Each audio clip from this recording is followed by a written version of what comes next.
That's okay. We can repeat it. Sensitive situation is what I called your mother's asshole last night, Raymond. Hemorrhoids was the problem. Welcome to the Simple Sports Show, Friday Rewind, live here Tuesday, January 20th. Check the hat, boys. Been wearing it for a couple weeks for good reason. The Patriots are back, but why? Why are the New England Patriots back when all of the world thought the dynasty was dead? That's what we're here to talk about tonight on the Simple Mind Sports Show as the Patriots go rolling into Denver for the AFC Championship game. We're going to start with opening tanks as we always do. Raymond, if you would. Well, thank you there, Richard. Everyone's going to be talking about the defense on today's show because they were electric, but Drake Maye and the Patriots offense could do something that no team has ever done before. They could roll through the top five defenses. Ball 4 fucking times, 2 games in a row. Sorry, go ahead. They could roll through the top 5 defenses in the postseason and make the Super Bowl. The Chargers were the number 5 total defense, Texans number 1, and the Broncos are the number 2 total defenses. No quarterback has ever defeated 3 top 5 defenses in a single postseason. Drake Maye looks to do that come Sunday in Denver. Pretty cool stat. Maye, I'll go next. Opening take. It's more of a grander picture vibe. I am so happy for playoff sports. Now we're in football season, so I'll talk football, but this really goes across sports lines. We've seen defenses dominate in the playoffs here for the NFL, and that's just great to see. It was a weather game in Foxborough. We don't get to see those a lot with the domes and such, but the Bears failed going for fourth down constantly. Analytics failed in the playoffs. And that is happening time and time again, where our regular seasons are getting destroyed by the nerds. And basketball is the 3-pointers. But you get to the playoffs in basketball, you still need defense. You still need set plays in order to win. You still need coaching in the playoff basketball. And baseball, you still need starting pitching. You still need dominant starting pitching in baseball and defense to win. You can't just slug it away 4 games in a row. And in football, defense matters. Running the ball matters. Actual sports matters. It's refreshing to see, even though we only get it a couple games at a time now when playoff comes around. But it's when your team and you're focused on your team, which has not been the case for the Patriots in a while. Playoff sports, it's the real deal still. And it's a nice feeling. It's refreshing to see. And that goes across sports because we don't get it through the regular season. It's a bunch of nerds acting like a bunch of jerks. So that was just refreshing to see. The losers lost because of it, the Bears, and the winners won because of it. Defense won in the Patriots game and across the board. So a little positivity for you there. Bobby, your opening take. Amen to that. Fuck the nerds. I would also like to take credit for something I said. I am on the record as being saying that CJ Stroud was a bum. I was ultimately proved right. This take is 3 years in the making, and I am now taking my victory lap. He was too dumb to figure out that you're not supposed to turn the ball over on every play. He had the whole game to figure it out, and he just kept fucking it up. I was correct. I was ultimately proved right, as I always am me. Michigan man Bobby strikes again, and Ohio State quarterbacks are retards. Superfan Patrick says, "Go Pats, Ray sucks." Another thing we can all agree on. That is one of the finest things I've heard.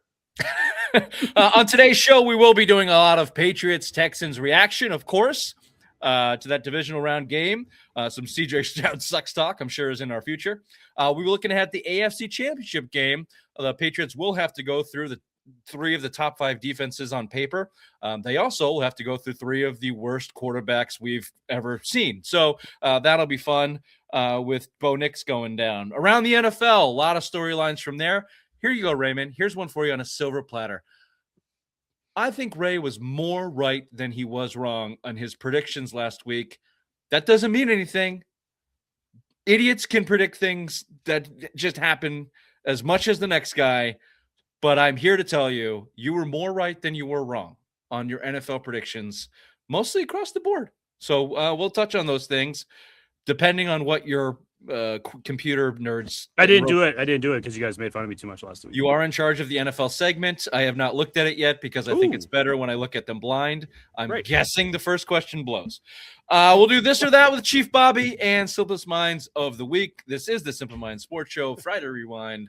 Live Tuesday, January 20th. Welcome to the show. I got something troubling on my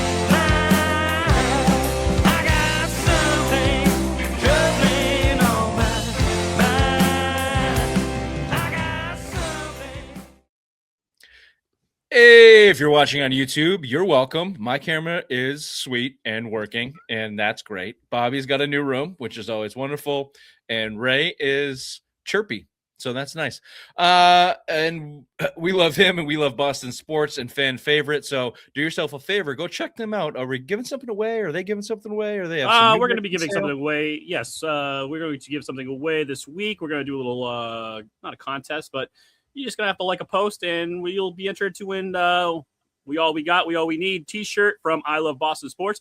And while you're at it, why don't you go to I Love Boston Sports? You can meet Hugo Gonzalez, Celtics rookie, Saturday, January 31st from 2 to 4 down at Faneuil Hall Marketplace.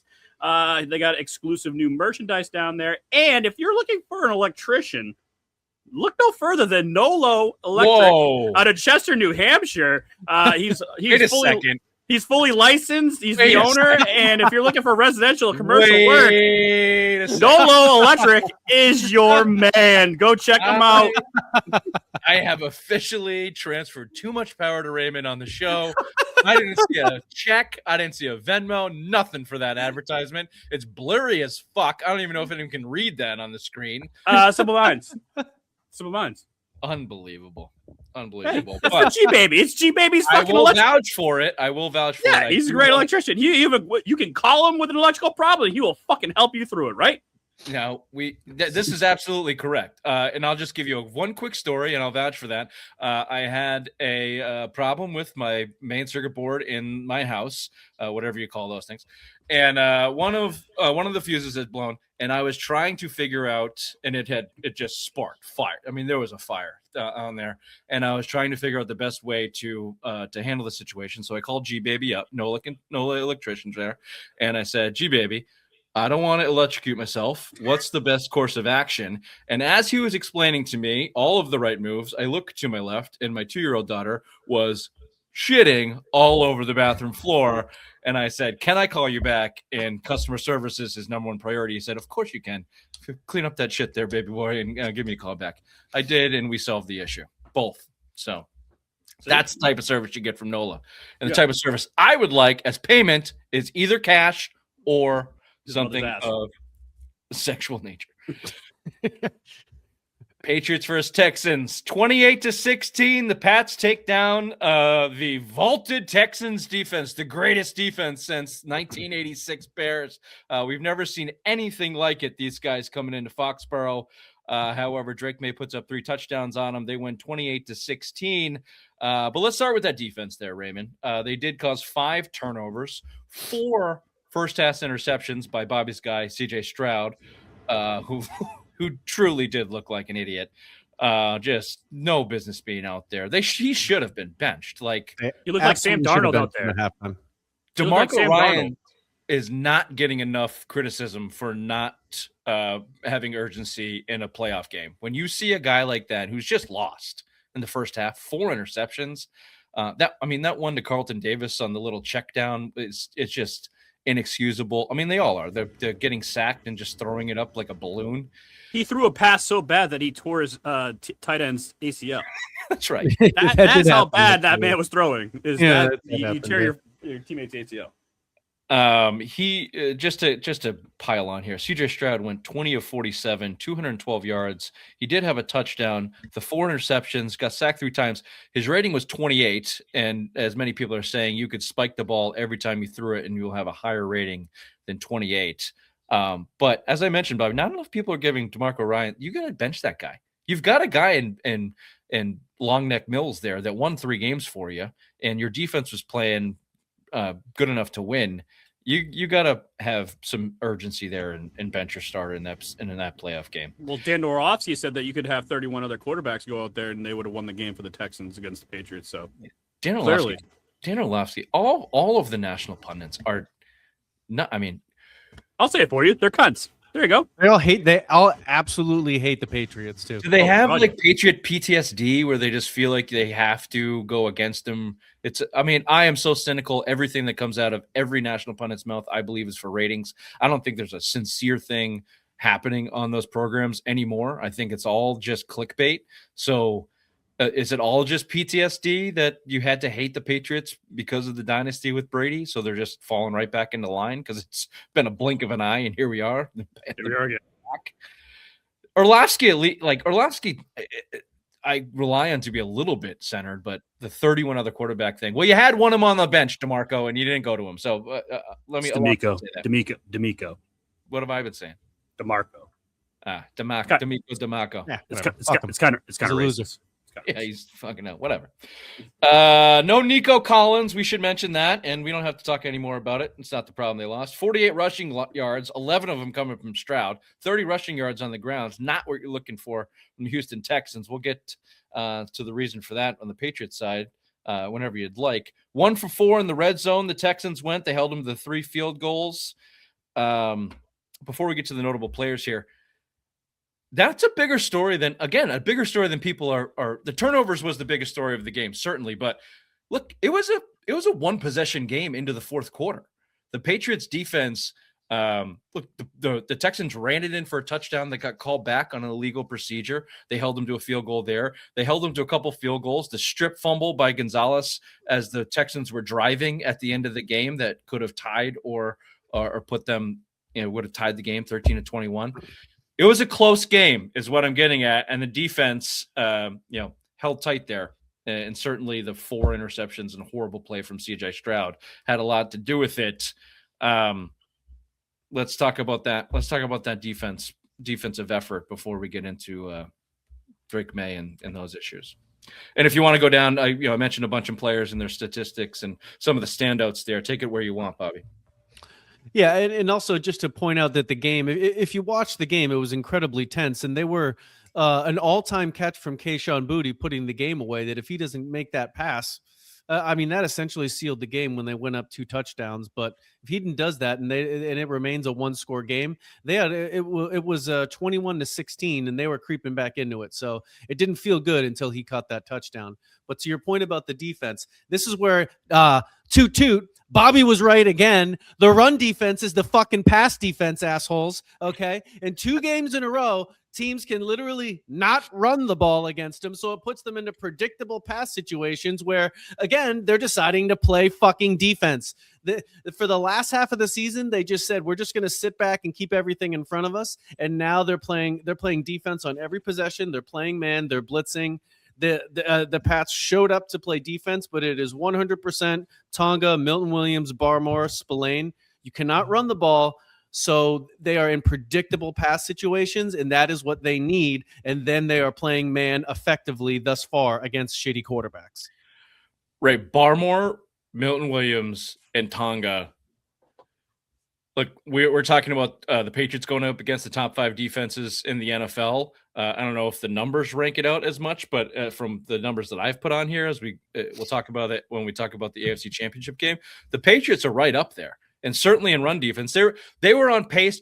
People forget this. They were on pace to be the greatest run defense in the history of the NFL until Milton Williams went down. They didn't allow a 50-yard rusher until halfway through the season. So, Bobby, you're dead on. And that defensive front, certainly those 3 guys I mentioned, Tonga, Barmore, and Milton Williams were they were wreaking havoc, and they have the last 2 games. The Patriots have not lost a game with Christian Gonzalez and Milton Williams healthy starting at the same time this season. So take that for what it's worth.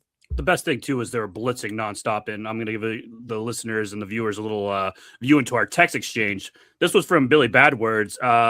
They need to give up on the blitz. Shut the fuck up, Bill. Blitz that motherfucker all day. Gay shit lately. I don't know what the hell's going on with him. The amount of times we were blitzing it was gay shit. It was fucking working. Why wouldn't you? Let's stop blitzing. Why? CJ Stroud looked like he was seeing ghosts back there. Fucking blitz all fucking day. Bill was fucking saying stupid shit. Oh, what do you say? Carlton Davis looked like Brandon Browner. Yeah, no shit. He had 2 interceptions, and okay, he had 1 pass interference. Who gives a fuck? He was playing great on the outside. 2 pass interference, whatever. Doesn't matter. He just still had 2 interceptions, so whatever. He gets 2 a game, so it's a normal game. He just added 2 interceptions. This defense was electric. I was watching the game with Kelly, and she was like, is the defense always this good? I'm like, in the postseason, they've been this good. It's been awesome to watch. And she was even like getting out of her chair like, wow, this is great. They've been fantastic. But and Bobby's right. It starts up front, and And it allows Carlton Davis, aka Brandon Browner, to do those type of things against really bad quarterbacks. And we mentioned it last week against Justin Herbert, who many consider a top 5 quarterback in the NFL. When you see blood, and this is, if you can remember back, this is a little bit of a tangent. When Brian Flores took over the defensive calling duties for the New England Patriots in that era of the New England Patriots, they got aggressive. And then you went back to Matt Patricia and you lost the Super Bowl to the Philadelphia Eagles when Tom Brady threw for 500 yards. That is all to say, aggression. This Patriots defense has Mike Vrabel's DNA all over it, which is fucking downhill, baby. All downhill against bad quarterbacks. Now, you're not threatened to see a good quarterback, maybe until 2026 regular season, depending on what happens in the AFC Championship game and who wins that Seattle game if Sam Darnold goes to the Super Bowl. So you might be able to blitz for the rest of the fucking season.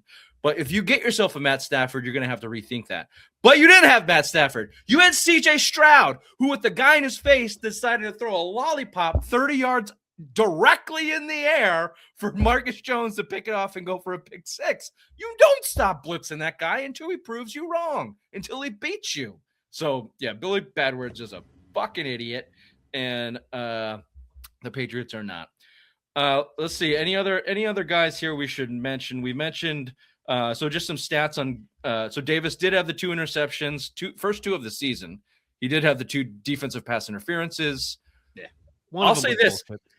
If Bill was talking about him looking like Brandon Browner, as in he grabs the wide receiver that runs past him every single route, he is correct on that. Carlton Davis grabs the arm of the receivers he's covering every single time. And he got called for it twice. Christian Gonzalez, 4 passes allowed on 11 attempts, 2 pass breakups, big forced fumble. That was the drive we were talking about, Bobby. 13-21. Texans are at the Patriots 20, moving the ball. And he strips Marks there. And that kind of felt like, the death blow that led to the Booty touchdown. Huge play from Gonzalez there. William Baller's Tonga.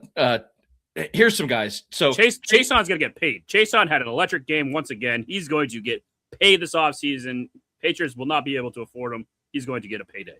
That's fine. Because to Bobby's point, Chaseon is a 0 if Milton Williams, Christian Barmore, and Tonga are not playing. Same with Landry. It's Blaine. And Anthony Jennings had the sack this game too. Tonga's on a 1-year deal too.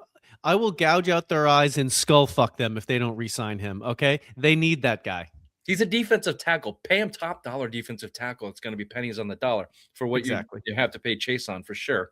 But Landry was getting in there. Anthony Jennings was getting in there. Spillane is the glue that holds it all together there on the second level. He had the play to end the game on the pass breakup. He's out there 40 yards deep and gets the 4th down deflection. So I thought that was a catch too. I don't know if you guys thought that was a catch, but I thought he caught it until they and then they showed the replay. I'm like, oh shit, he fucking broke that up. But just let me just read through your team stats here, just to give you a little bit more evidence of how close this game was, even though it didn't necessarily feel that way. Total yards, Patriots outgained them just by 7 yards, 248 to 241. Passing yards, 193 for the Texans, 143 for the Patriots. This is taking into account sacks and things like that. Rushing yards, Patriots had them there, 105 to 48. First downs, Texans outgained them there, 16-13. Texans were better on 3rd down conversions. Total plays, the Texans total plays 72 to 64. There's a couple penalties were even. Your turnovers, you had 5 turnovers for the Texans, but 3 on the Patriots side. You won that. Time of possession was pretty even.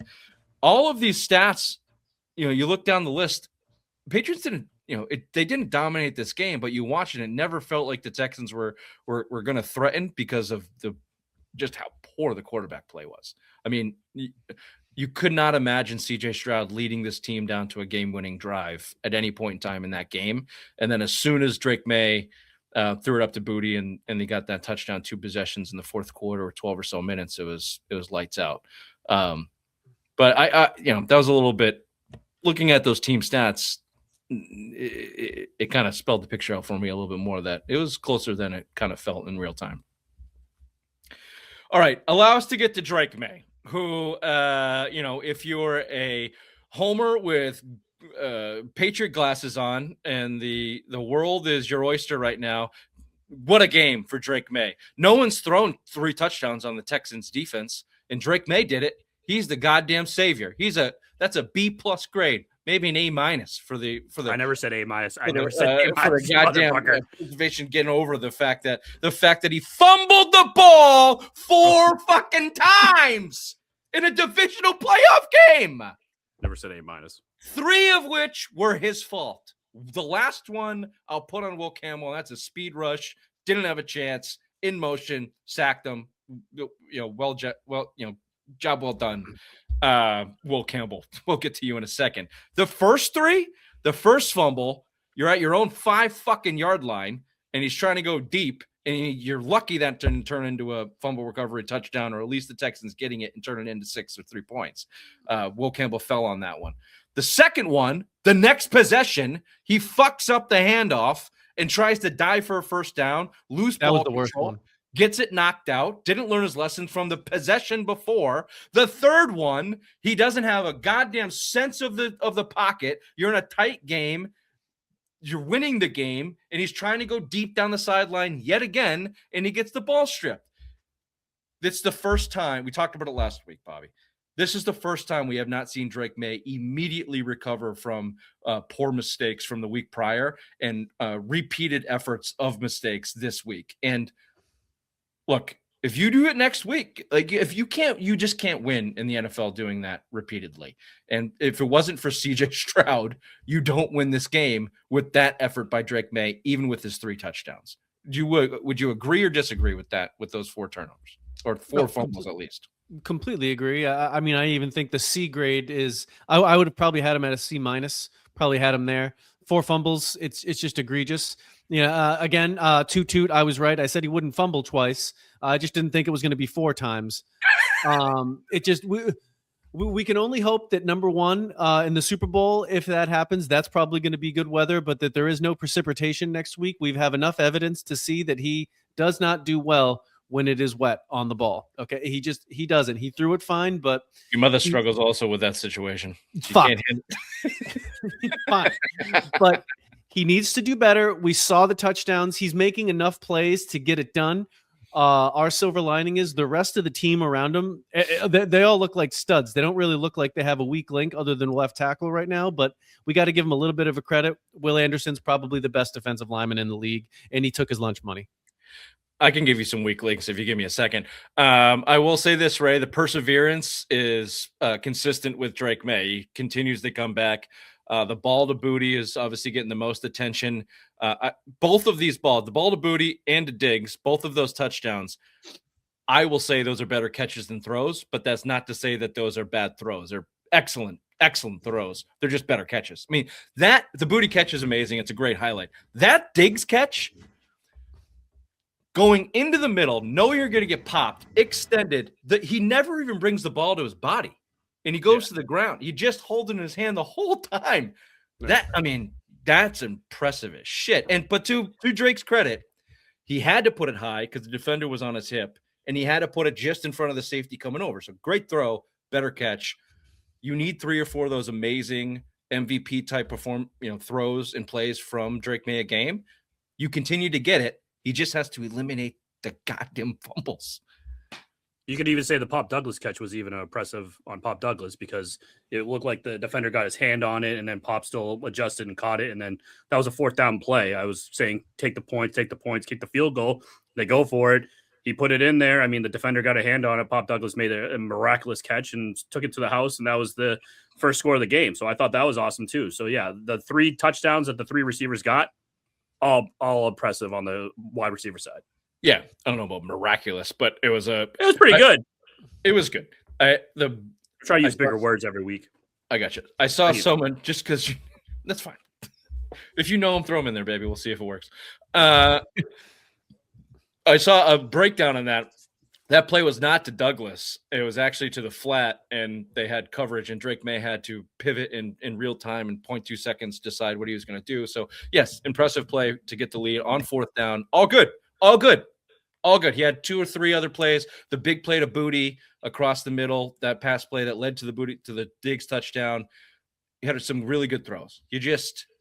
I'm sorry, you're not getting a B out of me when you fumble the ball 4 times. Have some awareness there. Let me give you some other names and take it where you want. We're going to spend too much more time on this before we get to moving forward. Here's some negative. Will Campbell. Now, I listened to Bedard on the way home today. They said that this was the second least pressure rate the Patriots have faced all season. And I saw that too. It's just when they got there, they got there. Well, that's what the Texans always do. They only rush 3 to 4 guys, then they let the guys go into coverage. Yeah. Like they're notorious for that because Will Anderson is just a fucking beast and can get he can get the pressure and they don't have to force blitzes. They can just rush 3 or 4 guys and they're good. Well, then that's even more on Drake Maye. When you're going to run a play and you're going to call a play that you understand that coverage is ISO'd on your left side and you got a rookie going against the best pass rusher in the NFL, maybe don't line up for a 40-yard bomb. Maybe dump that bitch off. Okay? So a little bit of awareness there. So we'll take – what are we doing? We're taking a little bit of blame off of Will Campbell. He's a rookie. He's out of position. He's got short arms. A lot of it was just pocket awareness. I think he needs better pocket awareness. Can we blame some of this on McDaniels? There was nothing in that game that I went, what are you doing, Josh? They tried to do the screens and the delayed handoffs. They didn't work. Yeah. To my opening take, look, the Texans came in heralded as the best defense we've ever fucking seen. And so, to say that they weren't going to get home or have good plays would be, disingenuous. And so it's impressive that Drake Maye put up the 3 touchdowns and they did what they did against them. 28 points, 6 of them come, 7 come from Marcus Jones on the defensive side. But so 21 points from the offense is more than what they allowed all season. That alone is impressive. So when you look at McDaniels, sure, we can nitpick it you can always nitpick an offensive coordinator's play calling throughout a game, but there was nothing. I didn't watch that and go, Jesus, what the fuck are they doing? It all felt just like this is a tough defense to play against. And coming out of the third quarter, it seemed like it was going in after halftime, it seemed like it was bland. Like it was very generic, like run, pass, run, pass. Well, if your quarterback fumbled the ball 3 times, I know. I'm just saying, but would you go into halftime and try to adjust and be like, all right, obviously this is happening. Why don't we put an extra guy, that fucking Mumford and Son, put him on the left side, help out Will Campbell there, and then just run a 2 tight end set kind of thing. But they just didn't. It didn't seem like they wanted to do that. They wanted to keep the guys out there. They did move to that in the fourth quarter when they salted the game away with that 6-minute drive. They went jumbo. They ran the ball behind Morgan Moses, and Owinu, and they salted the game away with 6 minutes left, basically with Ramondre Stevenson. So they adjusted that to the fourth quarter. But yeah, I think we've talked about it before, Bobby. Like McDaniels does get in a habit of getting a little too pass happy. He probably could have, tried to establish the run. And look, I know we said there's not a lot of downs here, but I guess you got to keep feeding the ball. But Henderson fucking stinks getting the ball, just handing the ball off to him. He stinks. Did I have this statistic? I think that they know that. Stevenson had a little eye injury from the second quarter. So Henderson had to get those carries in the second quarter. I don't think that they wanted to do that. They're trying to get Henderson in places when he's successful. I agree. He's not great at just handing him the ball, especially right now in playoff football where people are really caring about stopping the run. So I'm with you. 12 carries, 25 yards for Henderson, 16 carries, 70 yards for Stevenson. It seems like he's throwing up the middle too with Henderson, and that's not his bread and butter. You got to get him outside. He's an east to west kind of runner. Run the stretch. Stevenson's the north to south kind of guy. You got to. I don't think Henderson has I don't think he has this is his game. I just don't think he's prepared to run in the NFL at this point. His biggest breakout runs have been on broken plays. So I don't think that you have any bread and butter for Henderson. You just got to luck out, and hopefully a big ass hole opens up and he can run past people. Stevenson, go ahead. You were going to go big ass hole. I'm sorry about that. No. I was going to ask Bobby, you watch college football. Was he more? Can he catch? Is he one of those guys that can catch out of the backfield, or can you line him up in the slot and just throw him a short pass and let him run? I don't think he can run routes. He's not going to go and run an intricate route. He can run out the fly. He can catch the ball and run simple flat routes from the running back position, but he's not like James White, Christian McCaffrey. He's not going to go out there and do double moves. Yeah. Maybe he can grow into that. He is a rookie. Stevenson has been impressive though. Feels like that guy finds an extra 3 yards every time he gets the ball. Hasn't fumbled. Jesus, come on, man. Fucking dick. Fucking, you know better than that, dude. Last points here, just some the weather, the atmosphere, the home field, visually, cinematic, cool, great to watch. Fucking A beautiful weather game in Foxborough, daytime into nighttime, the snow's coming down. That was awesome. Looks like a snow globe. I mentioned the Vrabel DNA. This team feels like it's just exuding that confident, aggressive, smart, hard-hitting type of play. That was it. That's what I had. You mentioned off the top, heading into Denver, this would be beating 3 of the top 5 total defenses in the NFL. No one has done it to get to the Super Bowl. But those, I don't know what the history is. I don't know if any of them have been quarterbacked by Jared Stidham and CJ Stroud. So that might be in the Patriots' favor. Guess we'll find out. I guess we'll find out. I have another stat for you when we get to headlines. Okay. Any final thoughts there on the reaction from Patriots Houston? Patriots knocking down the vaulted, heralded Houston Texans defense. How dare they? How dare they walk in here thinking that they're going to win? At least they didn't come in Leatherman jackets. That was good for him. But Kraft was wearing one pregame. Did you see that? Was he? Do you think Did that was Kraft have what appeared to be a hooker next to him in the game as well? I think it's his wife, Bobby. That's his wife, you son of a bitch. All right, so very good. Like I said, She's a doctor, you crude bastard. All right, we'll be right back with the headline. yeah, Doctor of Dick. The obvious one.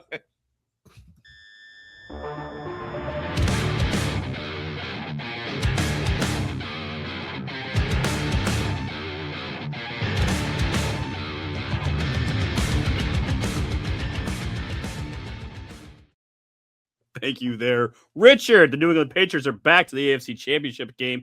For the first time since 2018, Patriots defeated the greatest defense since name whatever great defense you want to. Houston Texans, 28-16. Drake Maye was average. The defense was elite. Patriots traveled to Denver to take on the Broncos at 3 p.m. The Patriots are 0-4 all-time in Denver in the playoffs. That was my fun fact for you there, Richard. Cool. It's in the email too, you fucking idiot. Yeah, on the NFC side, the Rams traveled to Seattle to take on the Seahawks at 6:30. Jaylen Brown was named a starter for the All-Star game and then dropped 32 points in a loss on Monday to the Pistons. Celtics next play Wednesday at home versus the Pacers. The Bruins are red hot, winners of 6 in a row, travel to Dallas to take on the Stars as we record. The Red Sox made a signing after losing out on Alex Bregman. They signed free agent pitcher Ranger Suarez to a 5-year, $130 million deal. Last year, he went 12-8 with the Phillies. And finally, the Indiana Hoosiers won the college football national championship, defeating Miami Hurricanes 27-21. This has been Headlines with the obvious one. Back to you.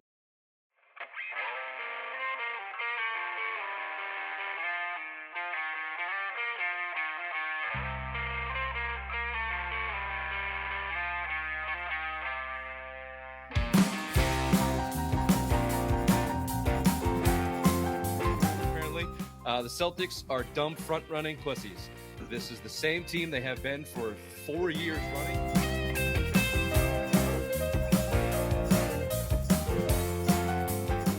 Well, my worst nightmare came true. Missoula and Mayo are friends. What the fuck? Apparently, they've known each other since Virginia. They have these docking sessions where they talk about ball and managing people.